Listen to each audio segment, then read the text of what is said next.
sigurado naman ako na magiging hunter din ako.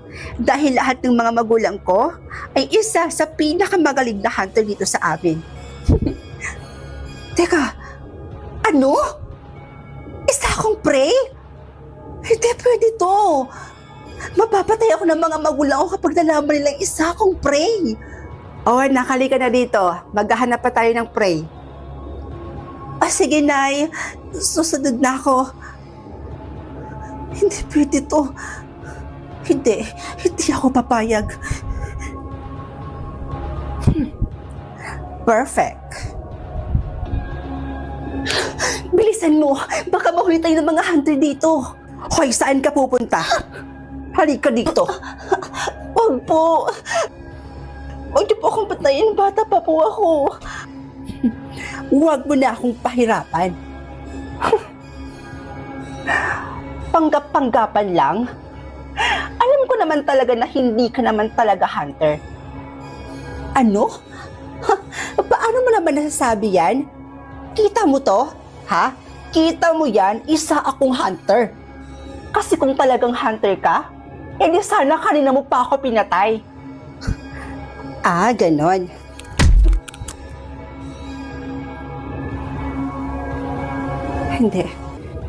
Hindi ko na kaya. Shit! Nakatingin sa akin si nanay. No choice.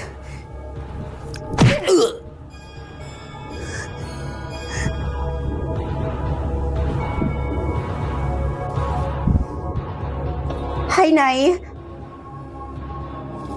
May pasalubong ako sa inyo. Isang ulo ng prey. Good job, anak. Akala ko talaga dati isa kang prey dahil sa mga kilos mo. Pero ngayon, pinatunayan mo lang sa akin na mali ako. Pero kung sakaling naging prey ako, Nay, mag-iiba ba yung pamilya natin? Hindi, anak. Pero mapapatay kita.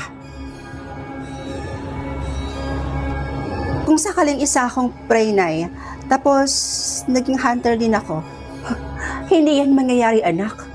Dahil kwentong barbero lang yan. Pero, Nay, what if nga? What if lang ba? Well, kung may prey man na nandito, siguradong sa legendary ang bagsak nila. Nakakatiyak akong dudukutin sila ng taga-legendary hunter. Po? Legendary hunter? Ang legendary hunter ay sila yung may kaalaman, sila yung may mga kakayahang makaalam kung prey ka ba or nagpapanggap ka lang na hunter. Tao po. Oh, tuloy kayo. Nay, sinong mga yan? Sila yung mga taga-legendary hunter, anak. Sila yung sinasabi ko sa iyo kanina. Sila yung mga naatasang lumibot at pumunta sa mga iba't ibang bahay para alamin kung may mga prey ba doon or kung may nagpapanggap na hunter. Po? Bakit, anak? May problema ba? Naialis mo na ako, ha? Pupunta mo na ako doon. Maghanap lang po ako ng mga prey. Alis na ako. Walang aalis. Dito ka lang. May aalamin pa kami tungkol sa'yo.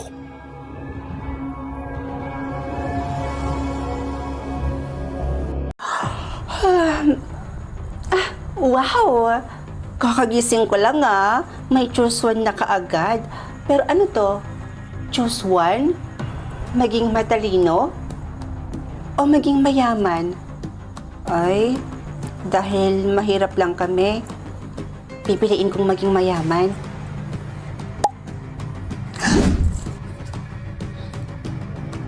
Ha? Unlimited yung balance ko? So it means, mayaman na ako. Nay, alis na po ako, Baka malit po kasi ako sa school. Papasok na po ako. Anong oras na po kasi? Baka malit na po ako eh. Bye, Nay. Anak, sandali. Huminto ka na lang sa pag-aaral mo. Ano po? Nay, bakit po? May problema po ba? Kasi anak, hindi ka na namin kayang pag-aralin ng tatay mo eh. hindi na namin kayang bayaran yung mga tuition mo. Pero Nay, gusto ko pa pong mag-aral. Gusto ko pa pong matapos yung college ko. Anak, gustuhin man namin makapagtapos ka. Pero hindi ka na namin kaya ng tatay mong pag-aralin pa, anak. Alam niyo, Nay, makinig kayo sa akin. Huwag niyo na pong problemahin yung tuition ko at ako na pong bahala. Ha? Ikaw ang bahala? Anong ibig mong sabihin, anak? Ayan, Nay. Tingnan niyo po yung bank account niyo. Ay, Diyos ko! May nag-send ng 1 million sa bank account ko? Anak, ikaw ba yun? Paano ka nakakuha ng kanyang kalaking pera? Oh my gosh! Nandito na ang buhay mahirap. Ang pangit at ang luma ng suot niya. May problema ka ba? Oo, at ikaw ang problema ko. Umalis ka nga sa harapan ko. Ang baho mo. Buhay mahirap. Talaga? Buhay mahirap? Baka mapanganga ka kapag nakita mo yung balance ko. Natural, mapapanganga talaga ako dahil 100 pesos lang ang laman ng balance mo. Okay, class. Pumunta kayo lahat sa hallway ko at lahat ng 50,000 pababa ang balance ay madadrop out. Ma'am, excuse me po. Ma'am, hindi naman po yata tama yan. Kasi kawawa naman po yung mga taong gustong makapagtapos ng pag-aaral nila. Ang sabihin mo, natatakot ka lang dahil hindi aabot sa 50,000 ang balance mo. Pwede ba manahimik ka? Hindi kita kinakausap pa. At alam mo, konting-konti na lang ipapakita ko na sa'yo yung balance ko. Nagining away pang mga murikat, oh. Lakaw na dito sa hallway ko. Ngayon na. Hoy, I have a challenge. Kapag mas mataas pa yung balance ko kaysa sa'yo, pagsisilbihan mo ako habang buhay. Sige, deal? Deal. I accept the challenge. Pero kapag ako ang nanalo, didilaan mo yung kifay ko. Yeah, kadiri! Are you sure? Siyempre, joke lang. Kapag ako ang nanalo, didilaan mo ang mga paa ko. Okay, deal! Alam ko naman talaga na ako ang mananalo dito.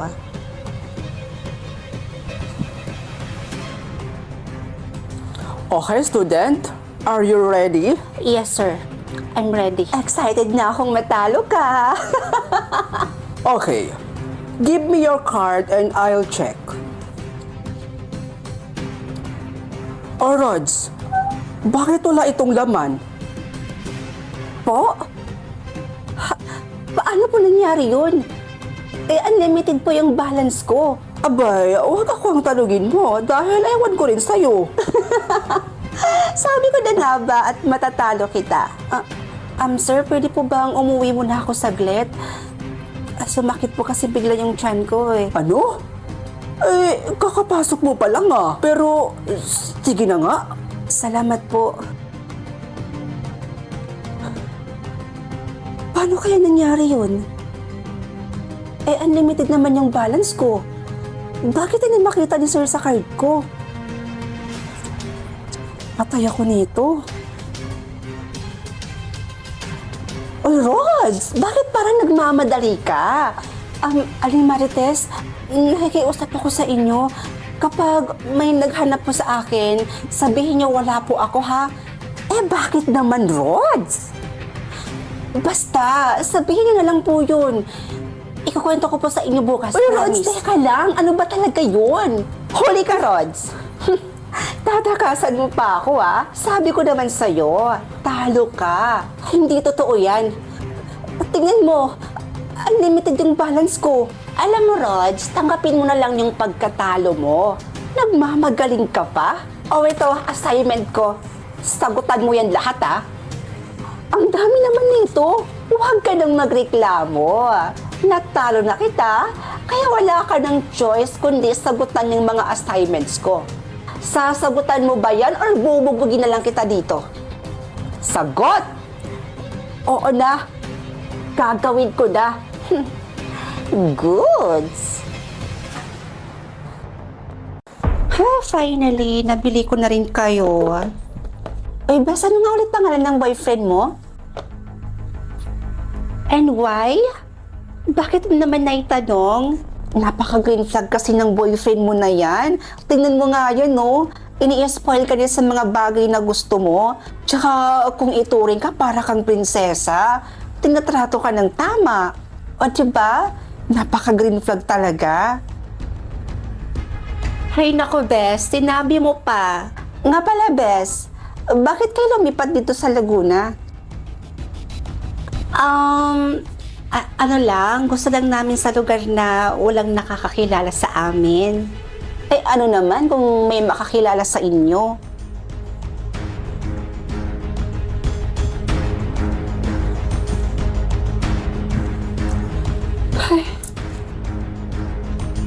Ay, taray. May babae, bakit ngayon ka lang? Anniversary kasi namin ng boyfriend ko. Kaya nag-check-in kami sa... Alam mo na. Oy, sana all. Uy, siya nga pala, Bes. May dumating dito kanina na sulat. Galing daw kay... Wait lang. Eto. Para daw kay Ben Villanueva? Oh. Sino yan? Kapatid mo ba? Oo. Oh, para daw sa kanya yan.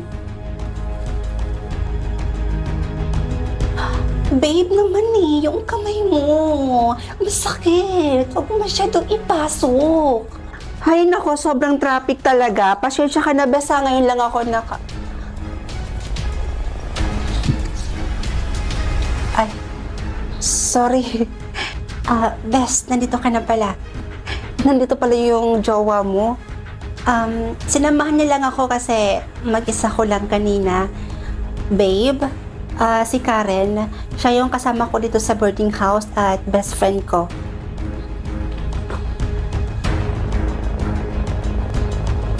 Sigurado ka? Hindi ka na dito kakain? May dala akong ulam. Hoy, babe! Ano ka ba naman? Aba! Mga burikat! Nakakahiya kay Karen. Hoy, alam nyo, totoo pala yung sinasabi nila, no? Kapag palagi mo nakakasama yung jowa mo, nagiging magkamukha na kayo. Tingnan nyo kayong dalawa, magkamukha kayo.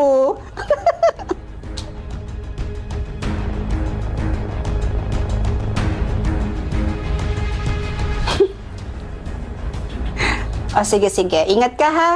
Bye. Hatid ko muna sa labas yung boyfriend ko, Bes, ha? Sige. Ay. Yung ID mo naiwan. Teka, ano?